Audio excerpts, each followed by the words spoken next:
Hello everybody, my name is Skills and welcome back to the channel. Today, you're watching the Nerd Cave News. If you didn't catch the live episode of the Nerd Cave News, you are watching the video version of the Nerd Cave News, but go ahead and check out the YouTube channel, put on notifications, and of course subscribe so that you can see me when I go live and be a part of the community as we talk about all of these topics today. With that being said, let's get started. So the first topic today surrounds TikTok and Instagram, as they have both failed to protect children's data. Now, first off, TikTok and Instagram, I want to show you the other article as well from Politico, have been violating children's privacies by exposing things like email addresses, addresses, phone numbers, and just in general scalping data without parental consent from people under the age of 13, which is typically how you set up an account for a child. If they are under the age of 13, they have to have parental consent for a lot of these data restrictions and a lot of different information being shared. My brothers are perfect examples when they had Facebook accounts when they were wee and they needed certain parental consent. I mean, it's general knowledge that children's data is way more precious than anybody else's data because those children cannot defend themselves from the wrath of the internet.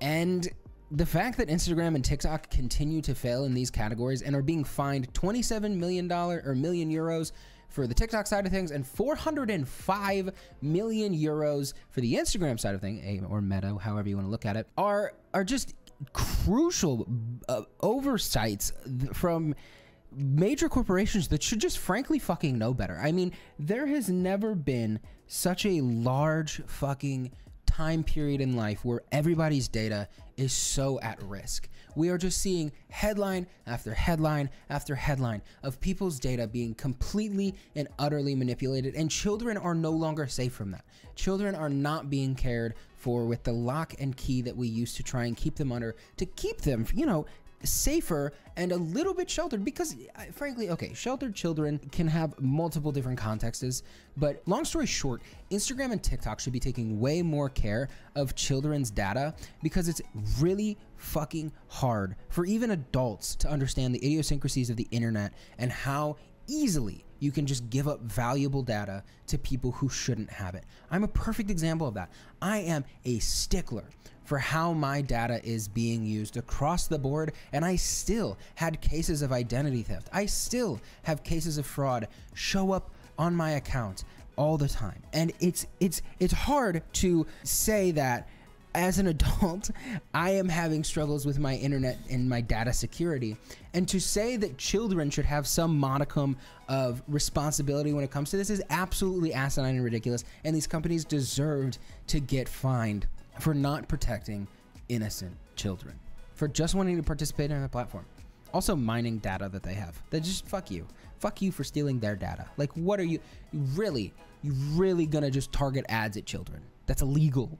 All right, another topic that is just going to anger people more than it is going to cause benefit or happiness or anything like that. I realized that when I got into the news that I never get to be happy again.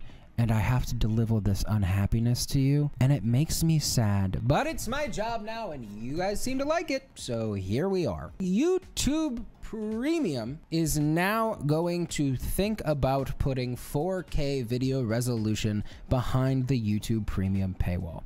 Now, there is probably a series of reasons for this. One, of course, is the fact that streaming a lot of video data the way that Google and YouTube do costs a lot of fucking money.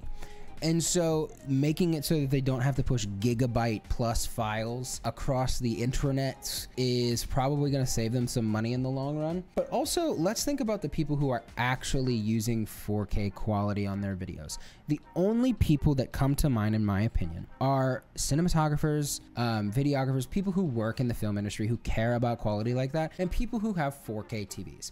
As someone who has a 4K TV, I will see noticeable quality difference if this ends up going into effect. I will see noticeable quality differences on my TV because it will not be displaying at the native resolution of my display. Now, that is going to cause issues, that is going to cause buffering and all sorts of different things, because essentially you have to encode that into a different format for a 4K television or even a 4K screen on certain phones. At the end of the day, this is not ideal.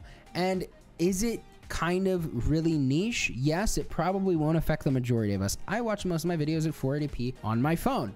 Like, you're not gonna catch me sitting at my 4K TV watching a bunch of different YouTube videos all the time. It's mostly Netflix and Hulu and all these other things. The difference here is that they are trying to find things that make YouTube Premium more appealing for the customer. And that is essentially other than what its main purpose is now in removing ads from YouTube.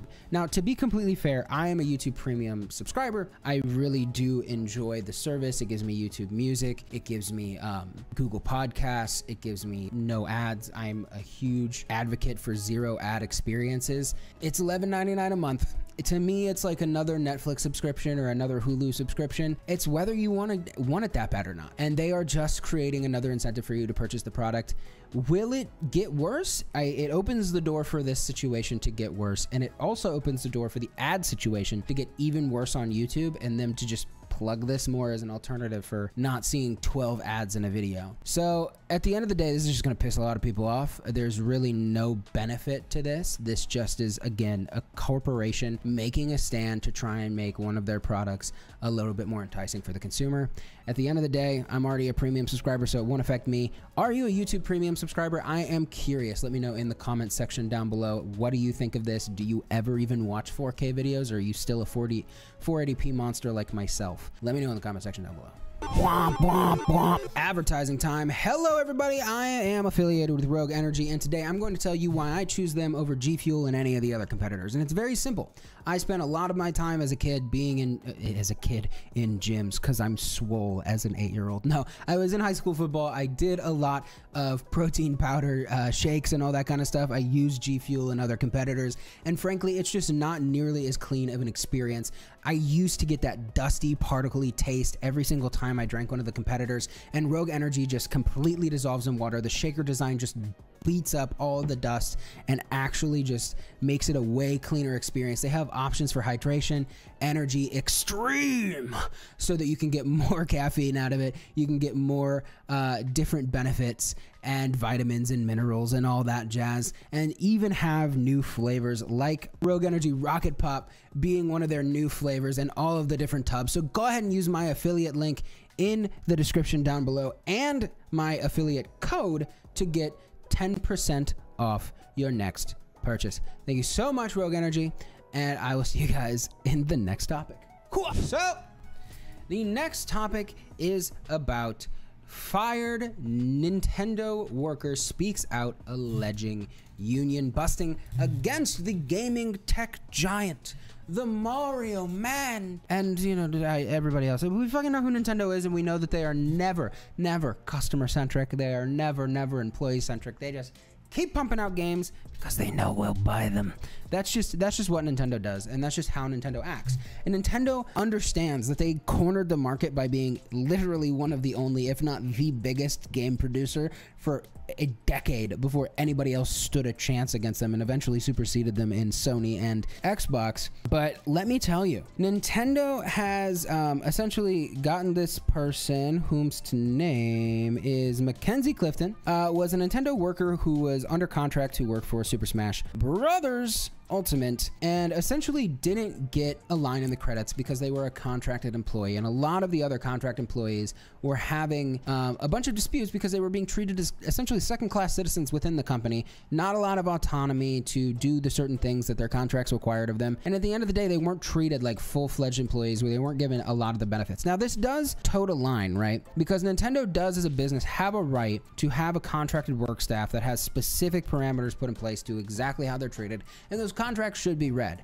The problem is a lot of those contracts tend to be predatory and use confusing language to confuse the people who eventually sign those contracts. And when Clifton essentially went and tried to talk about potential unionizing so that these second-class workers had more rights and had more autonomy within the Nintendo organization, they were fired. Now, they claim that, or Nintendo claims that Clifton shared confidential information outside of the workplace, which has not been confirmed nor denied by Clifton. And it's one of those things where it's like you're kind of on this slippery slope here, right? Because unionization efforts, in my opinion, are fantastic ways for the employee to get a little bit more rights in the workplace and have their viewpoint of the situation understood, instead of upper management just full-fledged making the direction of everything. You see it in rallying in Amazon, you see it rallying in Starbucks, and overall, I think corporations should allow their employees to have unionized benefits to have a more equitable workplace. However, there seem to be a lot of misunderstandings to what a union is supposed to do for actual employees. I think unions for actual employees, people who are contracted to work or not contracted and work specifically for the corporation and don't have a contract to work on a specific title or a specific thing or a specific art direction, you have this weird gray area where, yes, they're technically working for Nintendo, but they don't work at Nintendo. And so what are their rights? How do you word a contract? As somebody who signed a worker's contract and got totally screwed, I totally understand where Clifton is coming from, but I should have read the contract better. I should have had a lawyer read over it, or at least had a couple extra sets of eyes of my friends and my family on it, so that I knew exactly what I was getting myself into and the questions that I should have asked. Also, it would be very important for a company as big as Nintendo and other corporations like that to use language that us laymen understand. Because at the end of the day, nobody has just a backseat law degree sitting on their corner so they know exactly the verbiage that you can use to make sure you get out of these situations. But at the end of the day, it is information that is presented to us. As shittily and confusing as it is information presented to contract employees, exactly what they're supposed to do and exactly what they're working for. And they don't get the rights of the full-fledged employees of Nintendo. It's both a problem, and at the end of the day, they should have gotten credits. That's for sure. They should have 100% been put in the credits of Super Smash Bros. Ultimate, but I don't know how I feel about them being contracted for a thing and then not having workplace autonomy.